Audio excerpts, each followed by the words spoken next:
Doctor K V Subbareddy institute of technology అధినేతలు Shrimati K V Vijayamma Subbareddy గార్ల ఆధ్వర్యంలో మరియు women's empowerment convener C P Geethavani garu, principal L Thimmaiah గారు మరియు గోపాలకృష్ణ గారు మరియు శ్రీమతి డి దీనా గారి ఆధ్వర్యంలో ఫండమెంటల్ రైట్స్ అనే అంశం మీద సెమినార్ నిర్వహించడం జరిగింది. At the free time, she will spend with orphans to teach the crafts, and she has a YouTube channel also. If you want to subscribe the YouTube channel, madam's account is Suravaram Geeta Madhuri.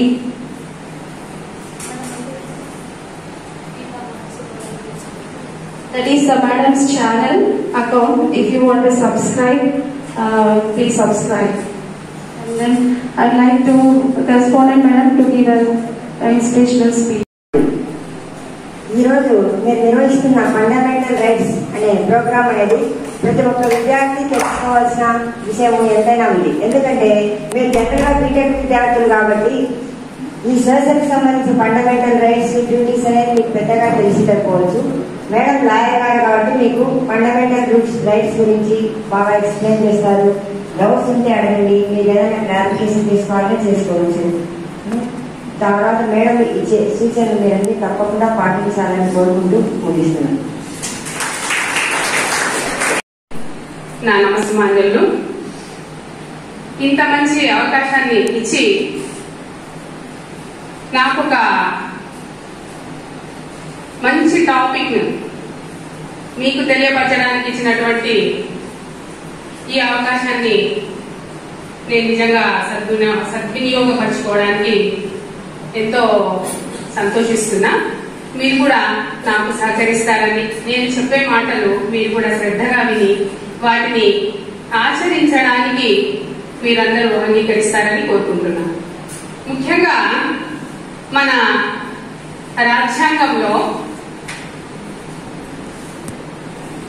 3వ అధ్యాయం నుంచి ఈ fundamental rights ని తీసుకోవడం జరిగింది. ఈ fundamental rights తీసుకోవడానికి ముందు అమెరికా బిల్లులను ఆధారంగా చేసుకుని ఈ 3వ అధ్యాయం ద్వారా మనకి కొన్ని హక్కులను మన రాజ్యాంగము, మన రాజ్యము మనకు కల్పించింది. అవి ఆరు హక్కులను మనకు ఇచ్చింది. ఆ హక్కులు ఎవరైతే ఉల్లంఘిస్తారో వారు ఆ హక్కుల నుంచి పొందలేకపోయినట్టయితే మనము డైరెక్ట్ గా సుప్రీంకోర్టుకు వెళ్ళవచ్చు అనేది మనకు రాజ్యాంగం మనకు కల్పించినటువంటి హక్కు. ఫస్ట్ మొదటి హక్కు సమానత్వపు హక్కు, ఈక్వాలిటీ, రైట్ టు ఈక్వాలిటీ, సమానత్వపు హక్కు. ఇది ఏంటి? ప్రతి పౌరుడికి సమానత్వము అనేది మన రాజ్యాంగంలో మనకు ఇచ్చినటువంటి ప్రతి పౌరుడికి, ఉమెనా, బాయా, గర్లా ఇలాంటివి ఏ తేడా లేవు. బీద, గొప్ప ఈ తారతమ్యాలు ఏమైనా ఉన్నాయా? ఏమీ లేవు. ప్రతి పౌరునికి సమానమైనటువంటి హక్కులు కల్పించింది మనకు రాజ్యాంగం. అది 3వ అధ్యాయంలో ఉంది అని చెప్పుకుంటున్నాం కదా.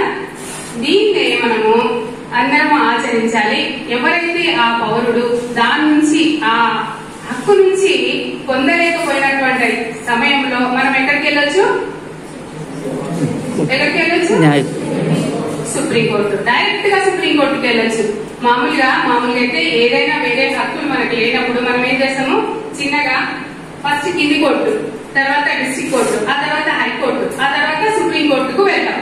కానీ మనకు ఈ ప్రాథమిక హక్కుల కొరకు మన చట్టాలు మనకేం కల్పించింది? డైరెక్ట్ గా సుప్రీంకోర్టుకు వెళ్లే హక్కును మనకు కల్పించింది.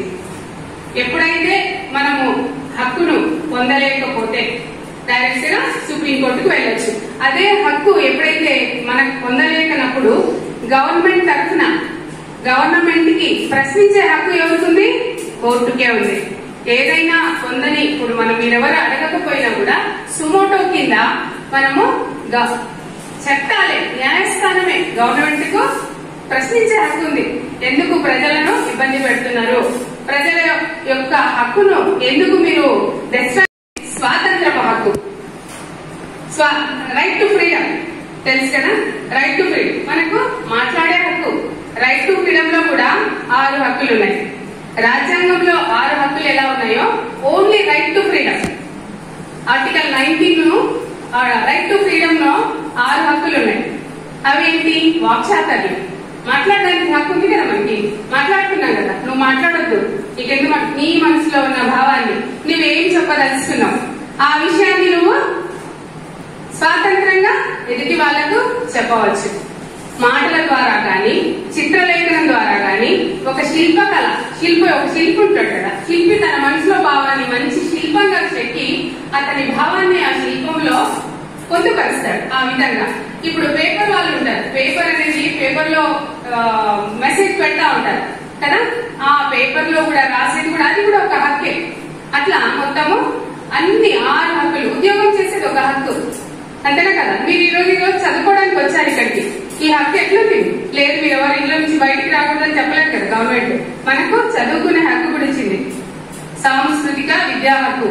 అది అలా మొత్తం మీద మనకు ఆర్టికల్ 19, ఆర్టికల్ 12 నుంచి ఆర్టికల్ 35 వరకు మనకు అన్ని ఆర్టికల్స్ ఏం చెప్తున్నాయి? మన పౌర హక్కుల నుంచి, మన ఫండమెంటల్ రైట్స్ ని ఆర్టికల్ 12 నుంచి ఆర్టికల్ 35 మొత్తము ఆ ఆర్టికల్స్ అన్ని కూడా ఈ ప్రాథమిక హక్కుల గురించే ఆర్టికల్స్ అన్ని చెప్తున్నాయి. అయితే ఆ హక్కు ఉందని చెప్పేసి మనము ఈ రోజు నాకు చదువుకునే హక్కు ఉంది అని చదువుతున్నాం, నాకు వాక్ స్వాతంత్రం ఉంది అని ఇష్టం ఉన్నట్టు పక్క వాళ్ళని ఇబ్బంది పెడతామా? ఈ పక్క వారి గురించి మీరు దురుద్దేశంగా వారిని బాధ కలిగించే విధంగా ఆ విధంగా మాట్లాడగలుగుతామా? అలా చేయకూడదు. వాక్ స్వాతంత్రం ఉంది అని చెప్పి ఇంకో మన భారతదేశంలో ఉన్న అన్ని మతాలు సమానమే, అన్ని మతాలకు ఒకటే ఇంపార్టెన్స్. ఏ మతము చిన్నది కాదు, ఏ మతము పెద్దది కాదు అని మన రాజ్యాంగం చెప్తుంది. అట్లా అని గవర్నమెంట్ స్కూళ్లలో ఏదైనా ఒక మతం గురించి చెప్పొచ్చా? ఏ మతం గురించి ఎక్స్ప్లెయిన్ చేయొచ్చా? చెప్పకూడదు. నీ మతాన్ని నువ్వు డెవలప్ చేయొచ్చు, మన మతాన్ని మనము డెవలప్ చేసుకోవచ్చు, సంస్థలను పెట్టుకోవచ్చు, మనము దాని గురించి డెవలప్ చేసుకోవడానికి ఏమైనా చేయొచ్చు. నీ డ్రెస్సింగ్ వేసుకోవచ్చు, నీ పద్ధతులు ఏంది, నీ ఆచారాలు ఏంది, మన సంస్కృతి ఏంది, మన మత సంస్కృతిని బట్టి మన ఇష్టమున్న మతాన్ని తీసుకోవచ్చు. ఆ మతానికి సంబంధించిన కట్టుబాట్లు, ఆచారాలు అన్ని కూడా మనము చేసుకోవచ్చు. కానీ వేరే మతాన్ని కించపరిచి మాట్లాడకూడదు. అప్పుడు ఏమవుతుంది? ఫండమెంటల్ రైట్ కి దెబ్బ కలుగుతుంది. అవతల వాడు కూడా మన మతం గురించి మాట్లాడినప్పుడు మనకు ఇబ్బందిగా, మనం వేరే వాళ్ళ గురించి మాట్లాడినప్పుడు ఇబ్బంది కలుగుతుంది. అలాంటి సమయంలోనే ఈ డిస్ప్యూట్స్ అన్ని వస్తాయి. వీటన్నిటి డిస్ప్యూట్స్ కి ఎక్కడ మనకు పోయేది? కోర్టుకు పోతాం. కాబట్టి ఎప్పుడైనా కానీ మనకున్న రైట్స్ ని మనం ఉపయోగించుకోవాలి. కానీ ఆ ఉపయోగించుకునే విధానంలో మాత్రమే ఏ రకమైనటువంటి డెస్ట్రాక్ట్ అంటే తప్పులు ఏ విధంగా తప్పు చేయకూడదు. మనకు ఇది తప్పు అనే విషయం మీకు తెలుసు కదా, అలాంటివి చేయకూడదు. అలాగే ఇప్పుడు మతము తీసుకోవడానికి, మతాన్ని పోషించడానికి, మతాన్ని డెవలప్ చేసుకోవడానికి చేయొచ్చు. కానీ ఆ మతానికి సంబంధించిన ఎటువంటి పన్నులు కానీ విధించకూడదు. అలాగే మీరు ఉద్యోగం చేసుకునే హక్కు కూడా ఉంది కదా, ఉద్యోగం చేసుకునే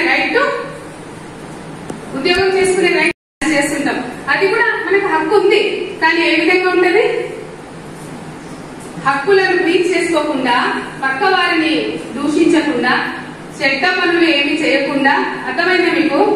మీరంతా అలాగే ఉంటారా? మరి ఎలా ఉంటారు? ఇప్పుడు ఉద్యోగం చేసే హక్కు ఉందని చెప్పేసి ఎలాంటి ఉద్యోగం చేస్తాం? 6th క్లాస్ చదివింటాం లేదా 10th క్లాస్ చదివింటాం. ఒక డాక్టర్ గా నేను డాక్టర్ అని బోర్డు పెట్టేసి డాక్టర్ జాబ్ చేసుకోవచ్చా?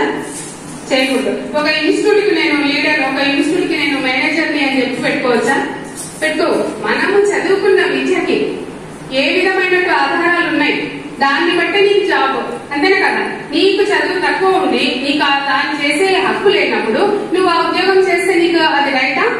కాదు. మనకు అన్ని రైట్లు మనం ఉపయోగించుకోవాలి. దానికి తగినటువంటి అన్ని సర్టిఫికెట్స్ కానీ రైట్. ఎందుకు మాకు ఇవన్నీ తెలుసు, జస్ట్ లైట్ అనుకుంటాం. కానీ లైట్ కాదు. ఇలా కొంతమంది వచ్చి మనల్ని మోటివేట్ చేస్తే మేము యూజ్ చేసుకుంటాం. మ్యామ్ థ్యాంక్స్ మ్యామ్, ఇవన్నీ మాకు బాగా నేర్పించినందుకు అండ్ ఫోన్ గురించి అడ్వాంటేజెస్ చెప్పినందుకు కూడా thank you ma'am. So madam చెప్పినవి అందరూ ఫాలో అవుతారని ఆశిస్తూ నేను కూడా ఫాలో అవుతానని చెప్తూ thank you.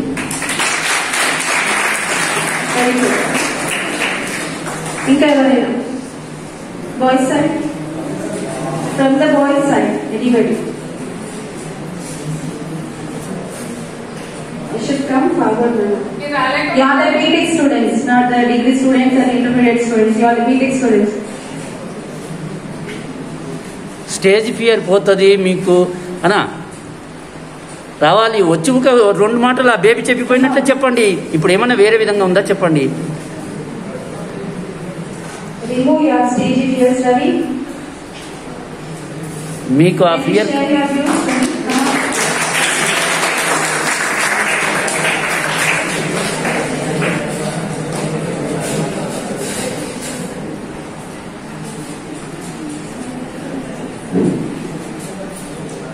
Students, thank you ma'am for giving me a wonderful speech about fundamental rights. Madhuri madam, with the principal sir.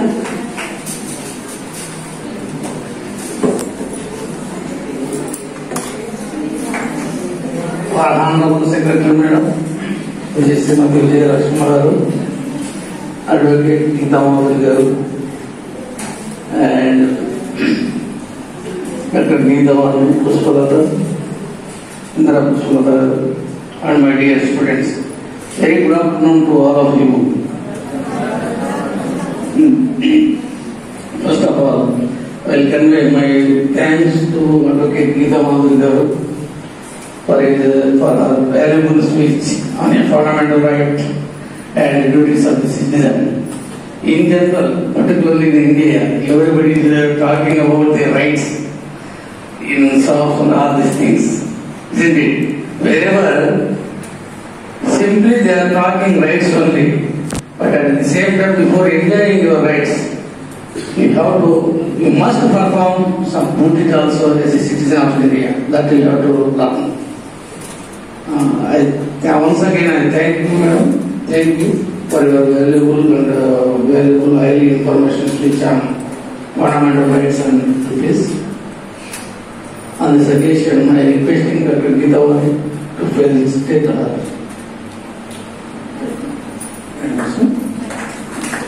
I am requesting Dr. Geeta Madhuri to felicitate her.